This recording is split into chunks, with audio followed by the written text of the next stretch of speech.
చైతన్య విద్యా సంస్థల chairman BS రావు గారు పరమపదించారు, వెళ్ళిపోయారనే విషయము, చనిపోయారనే విషయం చాలా ఆంధ్రదేశంలో విషాదంలో ముంచేటటువంటి వ్యవహారం. ఒక రకంగా చెప్పాలంటే బిఎస్ రావు గారు మన ఆలోచన విధానంలోనూ, విద్యా వ్యవస్థలోనూ, సంస్కృతిలోనూ అనేక మార్పులు తీసుకొచ్చారు చెప్పాలి. అంటే ఒక రకంగా కార్పొరేటీకరణ, విద్యని వ్యాపారంగా చేయటం, దానివల్ల కొంతమంది లాభపడి విదేశాలకు వెళ్ళడం కానీ, బాగా డబ్బులు సంపాదించుకొని వస్తు సంచయం అంటే మంచి కార్లలో తిరిగేటటువంటి పరిస్థితులు రావటం, ఇవన్నీ చాలా మార్పులు వచ్చాయి. అంటే విద్యని కేవలము విజ్ఞానమును మరొకటను నేర్చుకోవడం, అంత క్రితం కూడా విద్య వృత్తి కోసమే, కానీ అది మొత్తంగా ఒక వృత్తి విద్య. అంటే విద్య అనేది ధన సంపాదన కోసమే తప్ప ఇతరమైనది కాదు అనే వాస్తవాన్ని అంగీకరించడానికి ఆయన చాలా ఉపయోగించారు. అంటే దానికి ఇంకా ముసుగులు లేవు. అంత క్రితము చంద్రబాబు నాయుడు గారు లాంటి వాళ్ళు ఈ సామాజిక శాస్త్రాలు అనవసరం అనేసి తీసేద్దామని అన్నారు. అవి నిజానికి బలహీనపడిపోయాయి. కేవలము టెక్నికల్ ఎడ్యుకేషను చదువుకుని డబ్బులు సంపాదించేటటువంటి విద్యల వైపు అందరూ యువకులు మళ్ళీ ధన సంపాదన వైపు వెళ్ళడానికి అది ఉపకరించింది. ఇది భావజాలంలో వామపక్ష భావజాలం లాంటివి బలహీనపడి కెరీరిజం వైపు విద్యార్థులు మళ్ళడానికి తక్కువ వయసులోనే ఈ డబ్బులు సంపాదించి మంచి ఇళ్ళు సంపాదించుకుని కారంలో తిరిగేటటువంటి యువతరం తయారు కావడానికి ఆయన చాలా ఉపకరించారు. అంత క్రితం మనకు తెలుసు వామపక్ష ఉద్యమాలు, అడవిదారి పెట్టిన యువకులు, కొత్త చదువుల గురించి కలలు కానీ యువకులు, వాళ్ళ స్థానంలో అది వాళ్ళు అసలు ఇర్రెలవెంట్ అయిపోయారు. అంటే వాళ్ళు ఆంధ్రదేశంలో ఇంచుమించు అంటే అనేక తర్వాత వచ్చిన పరిణామాలు కూడా, గ్లోబలైజేషన్ ఈ పరిణామాలు కారణమయ్యాయి. కానీ ఈ విద్య అనేది కూడా కారణమైంది. అంటే విద్య అనేది ఒక రకంగా పోలీసు వ్యవస్థ కానీ, గవర్నమెంట్ కానీ నిర్వహించలేని విధంగా యువకుల్ని చదువులలో కట్టిపడేయడంలో, చదువులను నిర్బంధించడంలో ప్రధాన పాత్ర వహించింది. దాంతో వామపక్ష ఉద్యమాలు కానీ, విద్యార్థి సంస్థలు కానీ ఇంచుమించు క్షీణించిపోయి నామమాత్రంగా మిగిలాయి.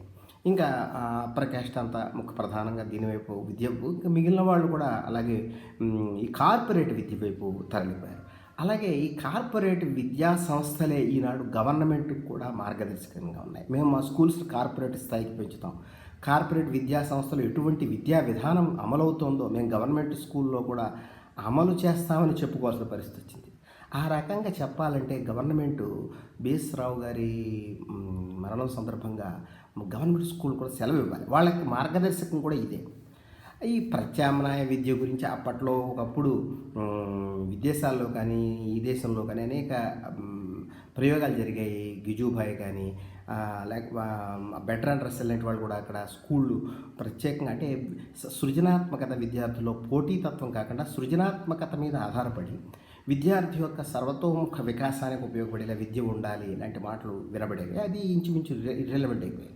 పోటీతత్వంతో మనిషి దూసుకుపోవాలి, ఆ పోటీతత్వంలో వెనకబడిపోతే నువ్వు ఎందుకు పనికిరావు అనేటివి వచ్చాయి. వ్యక్తిత్వ వికాస పాఠాలు కూడా ఇవే చెప్తాయి. నువ్వు పోటీ పడగలవు, అభివృద్ధి చెందగలవు, సాధించాలి, మస్ట్ డూ ఆర్ డై, అంటే నువ్వు తప్పనిసరిగా సాధించగలవు అనేటటువంటి. ఏం సాధించాలి అంటే మంచి ధనాన్ని సాధించాలి, డబ్బు సాధించాలి. ఇదివరకు ఎప్పుడు పోటీలు మా చిన్నప్పుడు ధనమా విద్య అని ఇలాంటి పోటీలు, విద్యకి ధనానికి ఈ మధ్య కొంత దూరం ఏదైనా ఇదివరకు ఉంటే అది మొత్తం చిరిగిపోయి విద్య ఒక కార్పొరేటీకరణ చెందింది. ఇలాగా భూమి అయితే మొత్తంగా కార్పొరేటీకరణ. రియల్ ఎస్టేట్లో రియల్ ఏమి ఉండదు. అది ఒక భూమిని ఏం పండించిన భూమి కూడా ఒక 10 గజాల స్థలము కొన్ని కోట్లు, 1,00,000 రూపాయలతో కొంటే కోట్లు అయిపోయింది. అబ్బో కోట్లు వచ్చేయండి అంత అదృష్టవంతుడు అంటాం.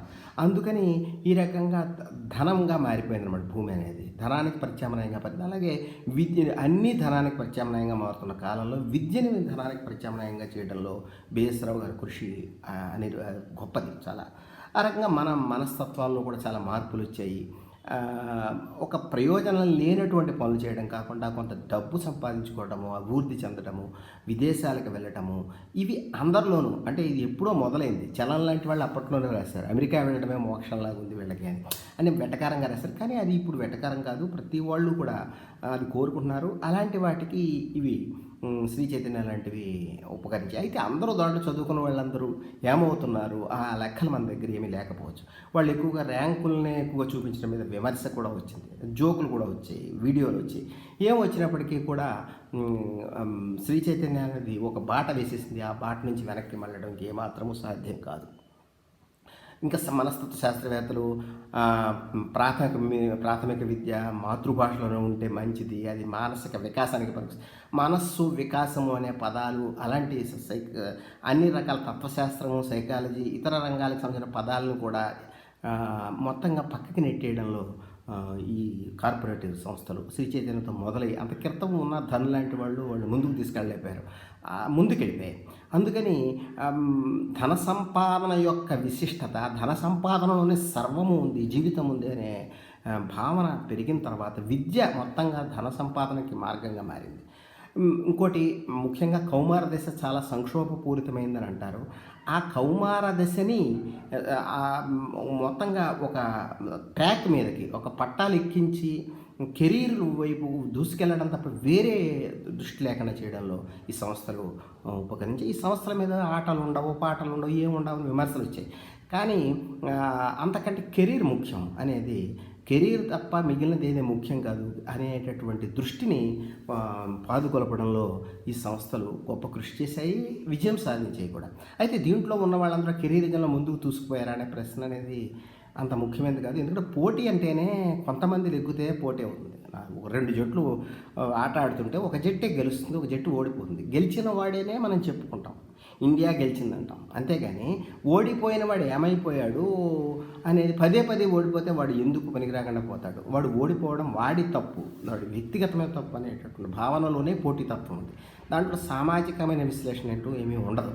కనుక ఆ రకంగా పోటీతత్వాన్ని పెంచి వీళ్ళని పరిగెత్తించడంలో ముందు. అయితే దాంట్లో సృజనాత్మకత లేదు, గొప్ప ఆవిష్కరణలు ఏం కొత్తగా జరగలేదు, లేకపోతే సైన్స్ పురోగతి లేదు అంటే అవన్నీ వేరే విషయం. అలాంటిది మన దేశంలోనే పెద్దగా లేదు, లేకపోతే ఇక్కడ అసలు లేకపోయి ఉండొచ్చు. అలాగే తెలుగు వాళ్ళ ఆలోచన విధానంలో మొత్తంగా మార్పును తీసుకురావడంలో అంత క్రితం వామపక్ష ఉద్యమాల ప్రభావాల నుంచి కానీ వాటి నుంచి కానీ యువతరాన్ని మొత్తంగా బయటపడేసేయడంలో అంటే శ్రీ చైతన్యనే కాదు, నారాయణ, ఇంకా ఇలాంటి సంస్థలు, ముఖ్యంగా ఈ కొద్ది పేర్లు.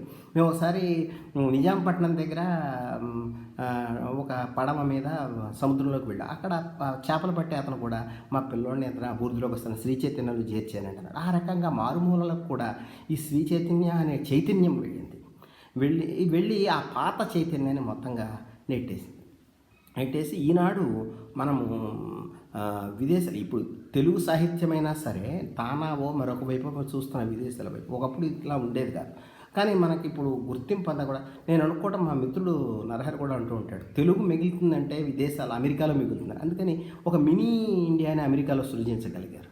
దీనిలో ఇటువంటి కార్పొరేట్ సంస్థల పాత్రని మనం విస్మరించలేము. బహుశా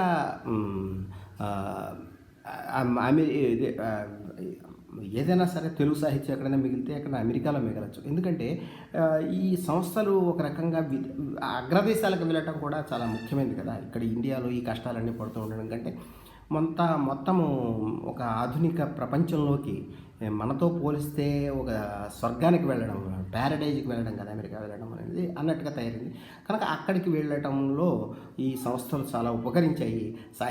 ఇంచుమించు సాహిత్యాన్ని, సంస్కృతిని కూడా అక్కడికి బట్వాడా చేసేసాయి. ఇక్కడ మనం ఏదో గద్రపాటలు వింటూ ఇలా ఉండే స్థాయి నుంచి మన తెలుగు సాహిత్యం గుర్తింపు రావాలంటే ఒక తానా ఆట బహుమతి రావాలి అనే స్థితికి రావడానికి మన విద్యా విధానంలో వచ్చిన మార్పు కూడా కారణమైంది. ఇటువంటి ఒక గొప్ప మార్పులకి రావు గారు నాంది పలికారు. కనుక మనం రావు గారిని స్మరించుకోవడం చాలా ముఖ్యం.